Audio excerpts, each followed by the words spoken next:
All right, would you please rise and join me in the Pledge of Allegiance? Pledge allegiance to the flag of the United States of America and to the republic for which it stands, one nation, under God, indivisible, with liberty and justice for all.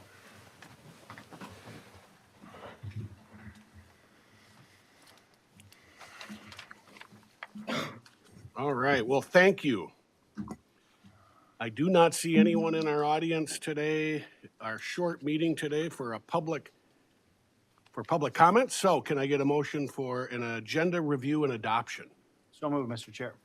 Second. I have a motion by Uterman and a second by Lynch to approve the agenda. Any discussion? Seeing none, all those in favor say aye. Aye. Those opposed? It looks like Fahey makes a motion and Anderson seconds the minutes So moved, for Mr. March Chair. 18th, 2025. Indeed. Indeed. Any discussion on that forced vote? Seeing none, all those in favor say aye. Aye. Those opposed, motion passes. Community announcements. If I could, Mr. Chair, I would like to congratulate Waconia native Max McAnally for a third place finish in the NCAA 174-pound weight class for the Gophers. He had 2 losses this year, and were both to former national champions that he tied both and then lost in overtime. So he's a great future because he's a freshman.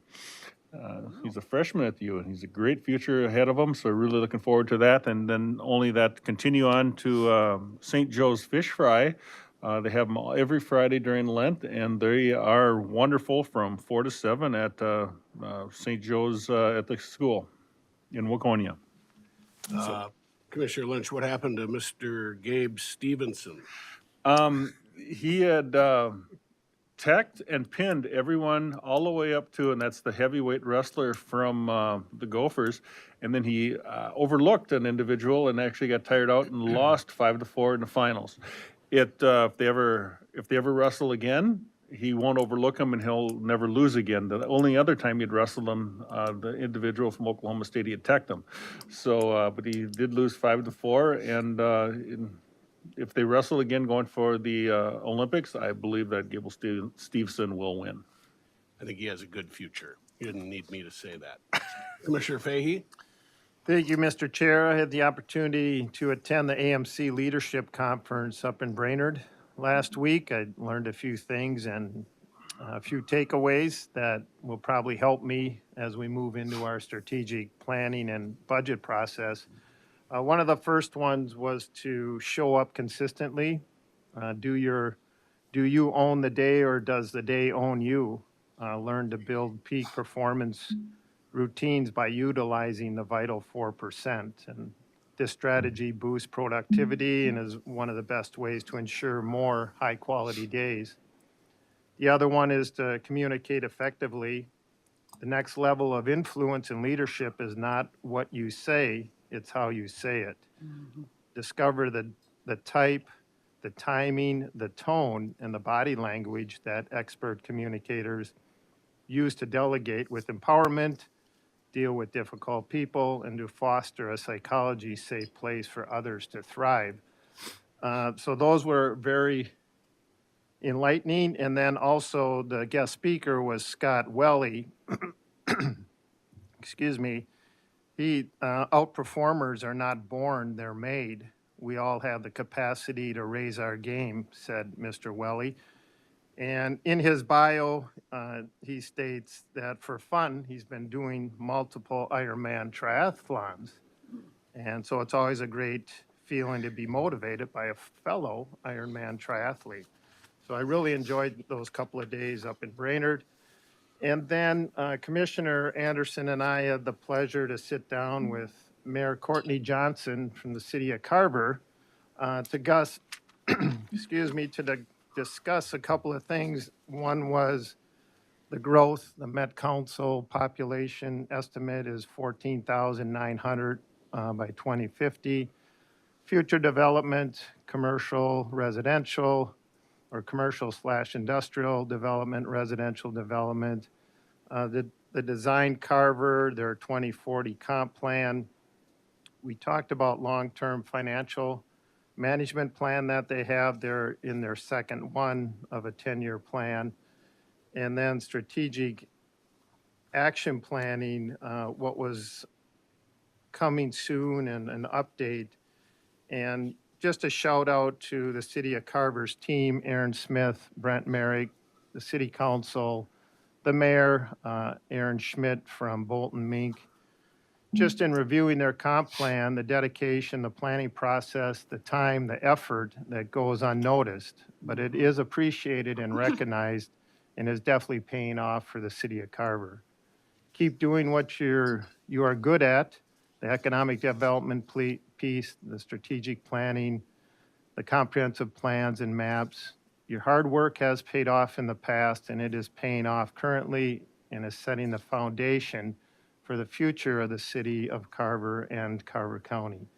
I really like their 5 strategic priorities: enhance financial strength, improve operations, response development, their stable infrastructure systems, the sewer capacity.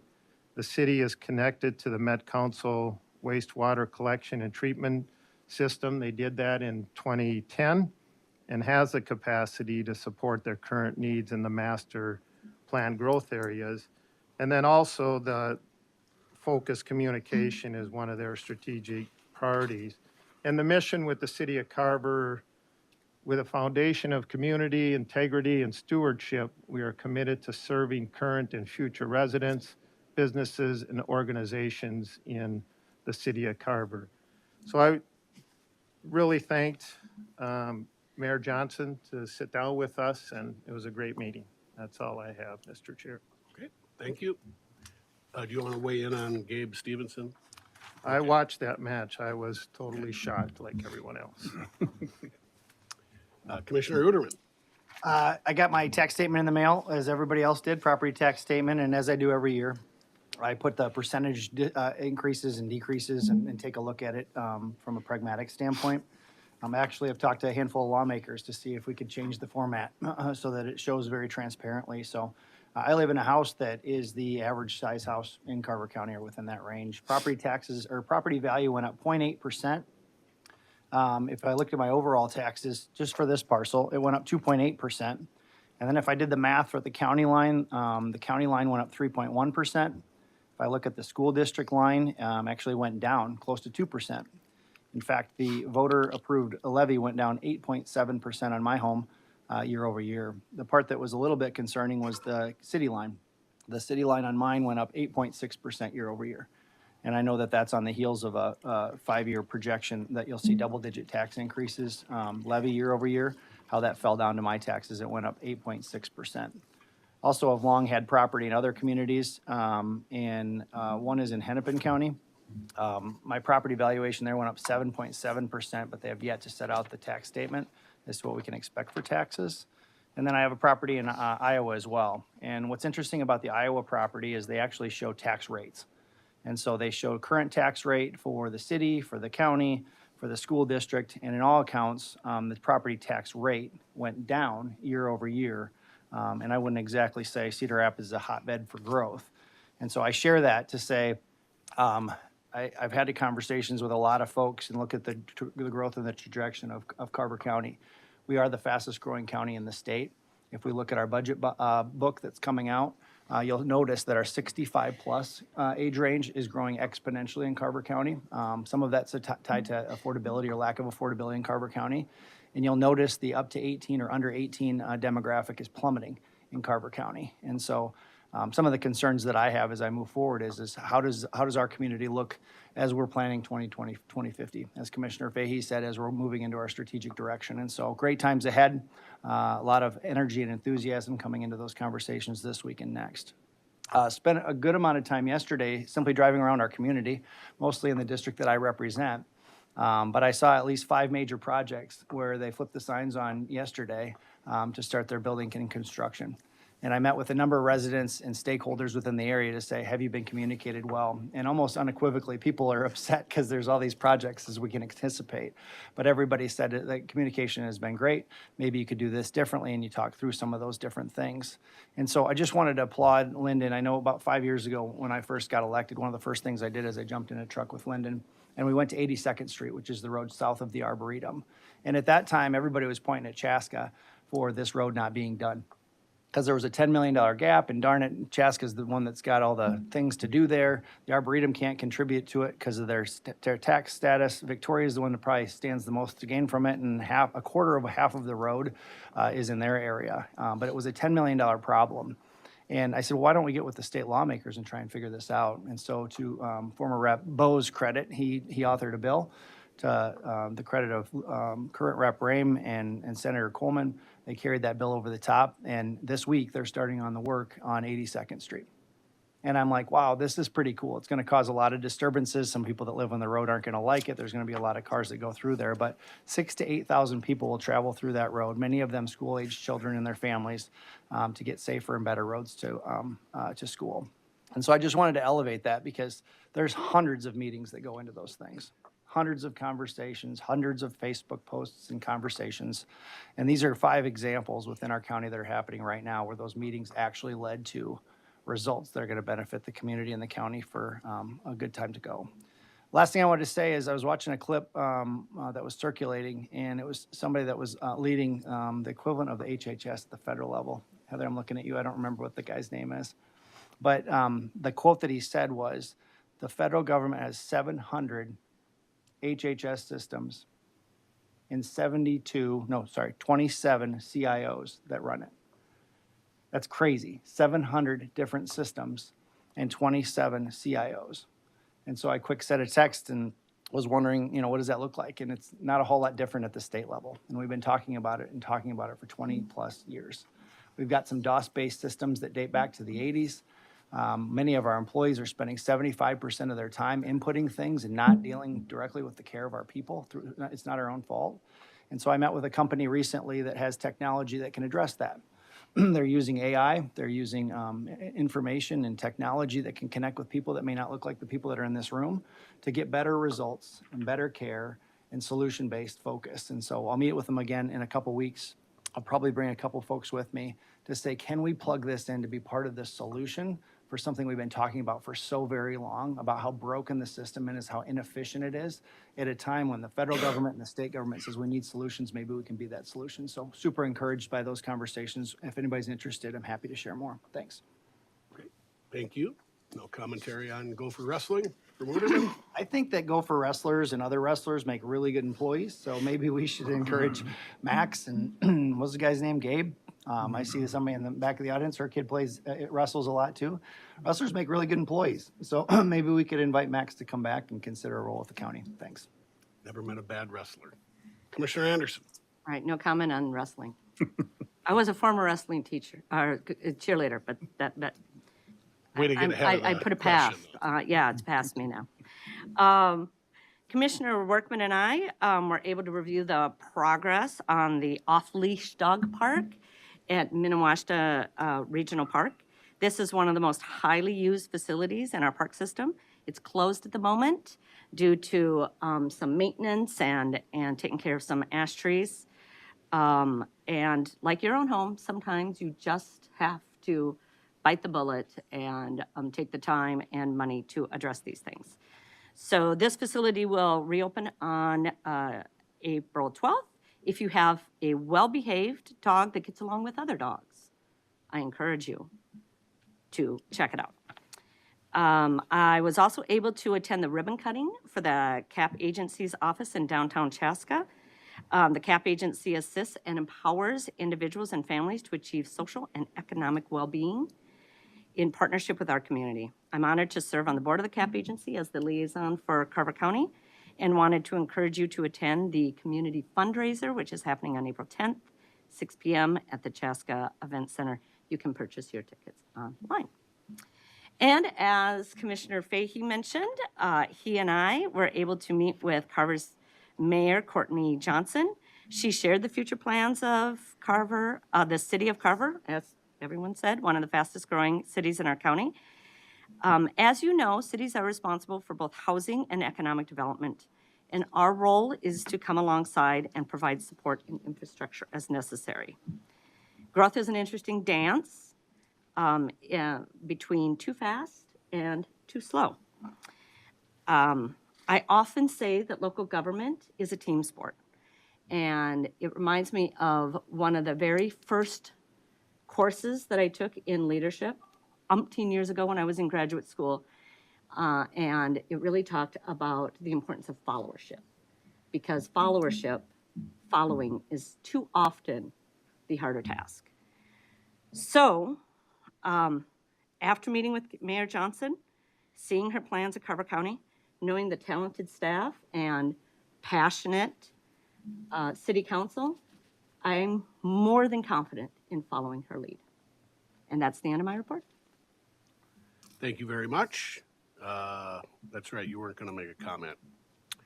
I was going to boycott the Olympics for the rest of my life because they were toying with the idea of getting rid of Roman Greco wrestling some years ago, which I think that wrestling was like one of the first sports ever in the Olympics, and not just running 27 miles.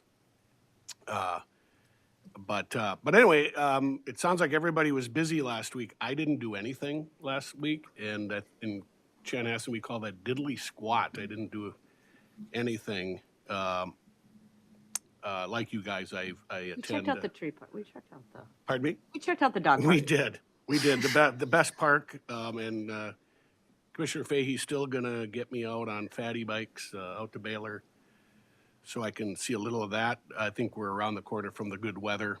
I like to play favorites, even though I love all of our parks. So I might say that Minnewaska is the best. I did have a role in getting that 19-acre off-leash park, and I think the number was 1,000 trees were taken out of there, and a lot of firewood there.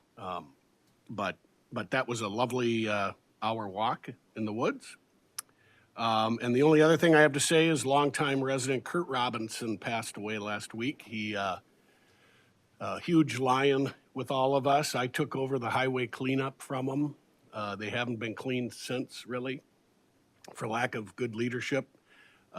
He's got a funeral coming up sometime, I think in June, but another one of those local Chanhassen icons that is no longer with us, and we will definitely miss him. So, okay, the consent agenda. Can I get a motion? So moved. Second. Got a motion by Anderson, a second by Fahey to approve the consent agenda. Any discussion? Seeing none, all those in favor say aye. Aye. Those opposed, motion passes. All right, we're in our regular session, and we're going to hear from the Sheriff's Office on recognition proclamations. Chair, members of the board, I appreciate the opportunity to be here. Looking at the agenda, this should be fairly quick. Commissioner Workman has already demonstrated he has the gavel, and if I get too long-winded, why, he will shut me down. So, and because I got to weigh in on the wrestling piece, you're right, wrestlers do make good employees. I have uniforms downstairs, so those who are helping recruit, let me know. We'll get them fitted right away and put them to work as early as Tuesday. Is it the Sheriff's Office singlets? Just- Sorry. I'm just looking for a visual. We have one now. Yeah, Thank you. thank you for that. Thanks. So, this is one of my favorite parts about being sheriff is I get to recognize the good work that our employees do and call attention to it. And that's what brings me here today is I'm asking for this group to review the proclamations and sign them, recognizing our employees for their dedicated service to our mutual constituents. And we'll start with the National Public Safety Telecommunicators Week, which is April 13th through 19th. We commonly call them 911 dispatchers. These are the first responders. You know, years ago, this job was answer the phone and parrot the information from the caller out to the patrol staff or to the ambulance or fire personnel and respond. Fast forward to today, these folks are trained in providing telephonic instruction how to perform CPR so that the people who are making the calls can begin the life-saving efforts while the units are en route. These are people who are trained in quick and dirty crisis therapist kind of stuff. Think of them like crisis paramedics, right? They're able to start the de-escalation and help these folks to de-escalate situations, again, before the units respond. And frankly, we just would not function as well as we do, but for the work that they do on the front end. And we have some of the best dispatchers going, and we have great technology that helps them be successful, and I'm grateful for it. In our office, you know, National Administrative Professionals Day is April 23rd, and you know, these are folks who ensure that the office runs smoothly. This office generates oodles of data, and it has to be maintained and categorized and integrated with state records, county attorney records. It has to be shared widely, and then, of course, it has to be retrievable because of need for it in the process, but also data requests and all of that. And it's our administrative professionals who hold that all together for us. We have National Correctional Officers Week, May 4th through the 10th. And this, I would say that most people don't really think about corrections in the jail setting or the prison setting as a career path. Typically, when people go to school for corrections, they're typically looking to go into probation or you know, to be a parole officer. And you forget that there are people who are staffing our correctional detention facilities 24/7, 365. And they have tremendously positive impacts on the lives of people in the facility. And we know that because we get letters back from past inmates who thank us and thank my team for simple things, being respectful, treating them with dignity, and helping them get on the path and navigate the criminal justice system. And I'm also proud to say that there are a fair number of people who are of the mind that if you have to go to jail, Carver County is the place you want to do it because they treat you with respect and dignity. And our hope is that they don't come back, but some people do for a variety of different reasons. And our staff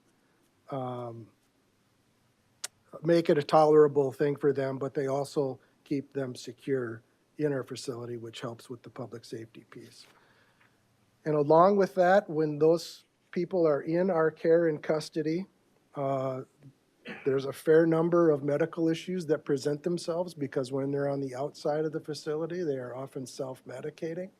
And when they're in our facility and they find sobriety, they realize there's aches and pains and unaddressed medical issues that become our problem because they're in our care and custody. And we have nurses who focus on the inmate health and wellness. They prevent diseases and illnesses from running rampant through the facility. And so we will recognize them on May 6th as National Nurses Day. And I would guess that at some point this month, our public health folks will be here having a similar sort of discussion with you. And then lastly, May 15th is the Peace Officer Memorial Day, which is always the week of May 15th is National Police Week. Peace Officer Memorial Day is May 15th, and that is the time frame in which we recognize those serving as peace officers and recognize the sacrifices of their work and their duty to serve people by safeguarding life and property and protecting people from violence and disorder. And, you know, it's long been my belief that government's primary function is to keep its people safe. And one of the ways we do that is with our peace officers. And so during National Police Week, we will recognize them. And on Memorial Day, of course, that's when we recognize those officers who have fallen in the line of duty. And you might recall that in Carver County, we have had three deputies, Kalkus and Lura, and then Deputy Ryman. All three passed in the performance of their duties over the last 50 years, or within the past 50 years or so. And so with that, I respectfully ask that the board approve those proclamations and recognize those timeframes and our employees for their contributions. Move approval, Mr. Chair. Second. I got a motion by Uterman and a second by Anderson to approve a proclamation for National Public Safety Telecommunicators Week, National Administrative Professionals Day, National Correctional Officers Week. I am not reading all of these resolutions. National Nurses Day, and then finally National Peace Officers Memorial Day. And I do have a motion. I think the board could spend the next hour talking about this backbone of our government and everything our deputies and jailers and nurses and administrators and 911 callers or operators perform every day. I don't live too far from Highway 5. And it's a busy corridor. You never know. There must have been an accident near me last night. We could talk about all of our first responders and fire personnel, but I know when there's something up, they must have to go down Highway 5 because I can hear it. But I'm usually enjoying something on Netflix when something is going on out there. So I get to do that while others are out doing what is some of the not funnest stuff going on. And I think we in Carver County do it very well. And so thank you. Anybody else got a comment? Wrestling, Tim? Netflix is fine, but how many times can you watch Snow White? The new soul. You said it, I think, the best. You said it's the absolute backbone of what we do. And if you don't believe that, we've all watched the news where one item goes wrong, and then it's front page news, and it leads on thing. The perfect example is when we were down at the 911 center taking a tour several years ago, and a death call came in. And the absolute professionalism of the 911 operators is still something I'm still impressed with today. And that's just one part of the cog in your wheel that works flawlessly. So with that, congratulations. These are all very well deserved. Thank you. The death did not occur because we were in the 911 center. Mr. Chairman, can I make a comment? Of course, Attorney Metz. So I got a greater appreciation for what the corrections officers, the jailers essentially did when I went through a trial in the last couple of years with a very violent, dangerous person. And this individual had threatened to kill and find these jailers. And when I preparing for this trial, you have to meet multiple times with these employees, and you really get to know them on a different level as well, the impact it had on them, but also what they did on a day-to-day basis. And it really gave me a greater appreciation because it's a very difficult job. You're dealing with potentially violent people that don't want to be there, obviously, but they still have to act professionally with humanity and compassion because they're not there to judge them. That's not their role. And their role is to do their job, to assist them, to help them. And they did that with a high level of professionalism and care. And even going throughout this case, they still cared for this individual. They would still, and not take their frustration out on them. And what I really also saw was that they have to follow rules and procedures and policies more than probably most employees do. It's very strict and it can be very monotonous. And if you miss that, that just happens to be the day that something horrible happens. If you have a suicide in the jail or something else, or some attack or assault, because if you let your guard down, one of your colleagues could be harmed or another inmate could be harmed. And I really respected and appreciated what they did. And obviously with the officers as well, when we as prosecutors prosecute these cases, we meet with them as well. And so we see the impact it has on them on a day-to-day basis. But they're downstairs and they voluntarily come to work. They don't get to look outside and enjoy the lake and the light. And they have their routine, and it's stressful and it's intense, it's demanding, and they really do it well. And so I appreciate the opportunity to make a comment, because on a personal basis, I saw that from afar, maybe if you're not meeting with them and you don't go to the scene, and I'm watching videos, hours of videos to see the footage. And the defense attorney's looking to see, did they mistreat this person? Here's an example where, they didn't provide the proper care. No, that wasn't the case. And they were scrutinizing, the jurors were scrutinizing that too, at every step of the way. How do they treat this individual? And, in large part, they trusted and found those officers, the corrections officers, to be credible, and, found this individual guilty on 4 different cases where he threatened to kill and harm employees from the sheriff's office. So, thanks for what they do. And obviously the others as well that we work with, the 911 operators that we have to rely upon in our cases as well. So thank you, Sheriff, and for what your staff really does. Well said. Anybody else? Mr. Commissioner Chair, Fahey? yeah, thank you, Jason, to you and Pat and your team, and for everything that you do. I really like and appreciate that term, the first responders. I haven't heard that before, so that really kind of sunk in with me, because, yeah, that's the front line when those calls come in. And you had mentioned about being respectful and treat people with dignity, and I think that goes a long way if you can talk about our jail system with respect and dignity. That shows a lot, so keep up the great job. Thank you, I appreciate that. Commissioner Uterman? Mr. Chair, sometimes it's unstated that it is our top priority, public safety. We've talked about it, and we don't always see you in with the level of frequency that other counties come in. That's probably a good thing, because we know it's being taken care of. It's being taken care of well. I've made a priority since I got elected to do a ride-along every year, and to see the front lines. One of the first ones I did, within minutes of getting in the squad, we were zipping down the road at 90 some miles an hour to get to some incident that was happening.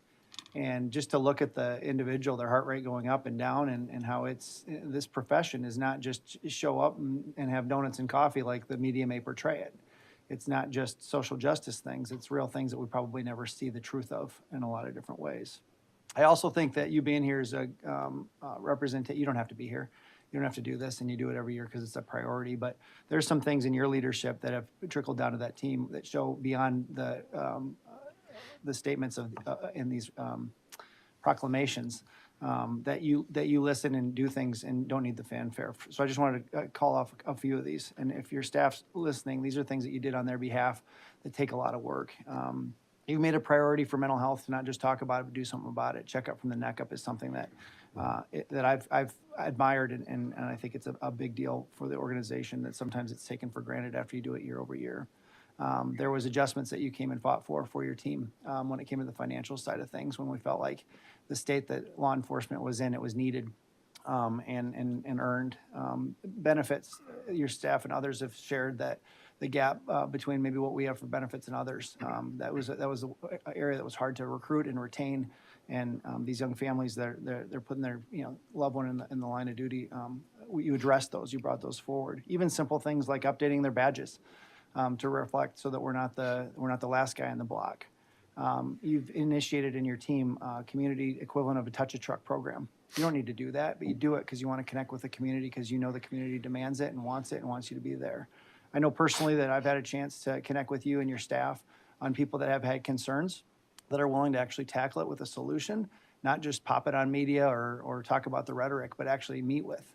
And most recently, you'll recall that we were with somebody that had challenges as it relates to a very hot topic.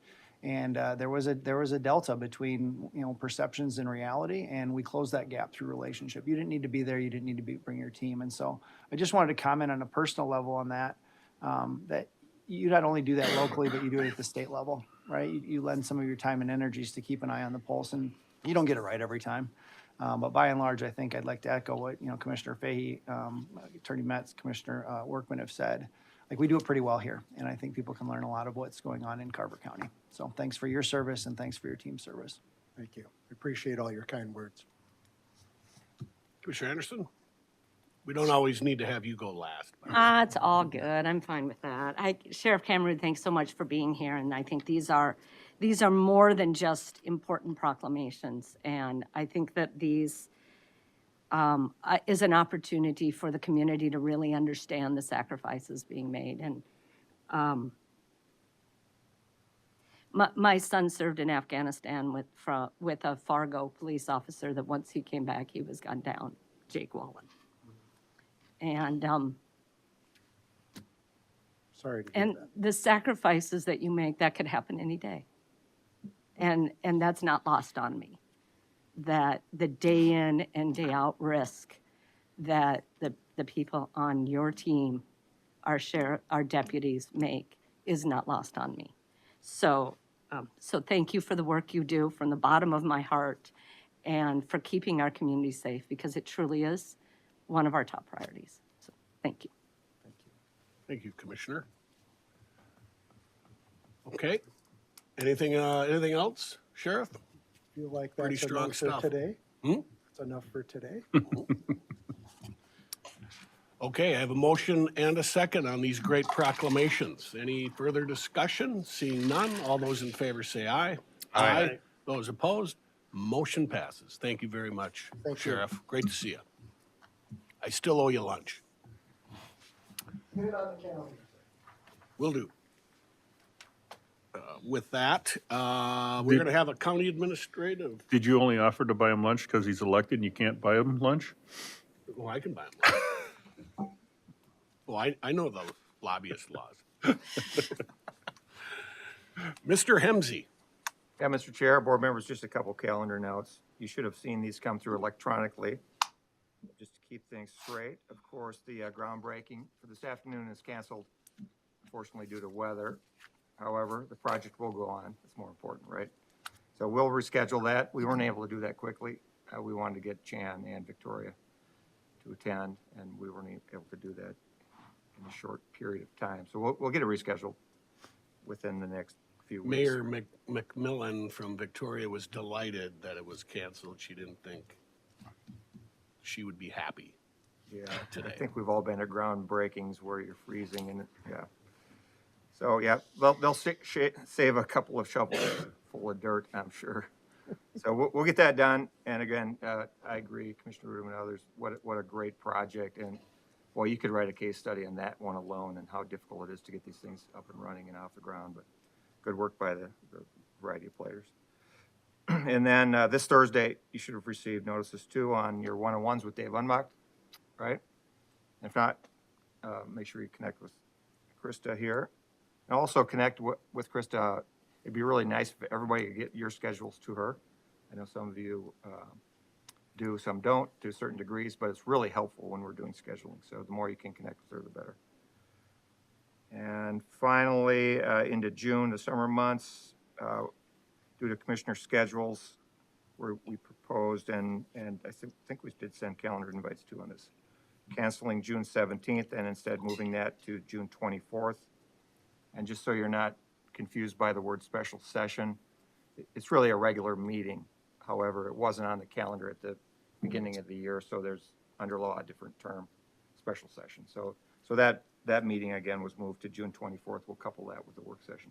And that was triggered by me. I have a wedding that weekend over by Green Bay. Thought it would be a great opportunity to head up to Door County again, where I was last year, eat some cherry pies.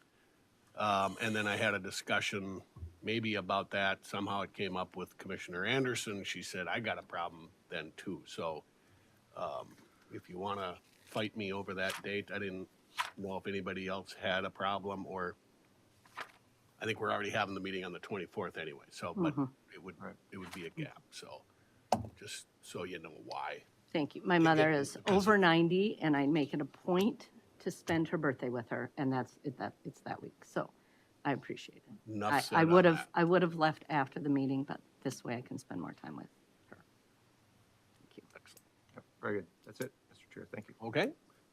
Commissioner Lynch, do you have anything to say? Yes, but I better wait till we adjourn. Oh, I thought you had a motion for me. Move to adjourn, sir.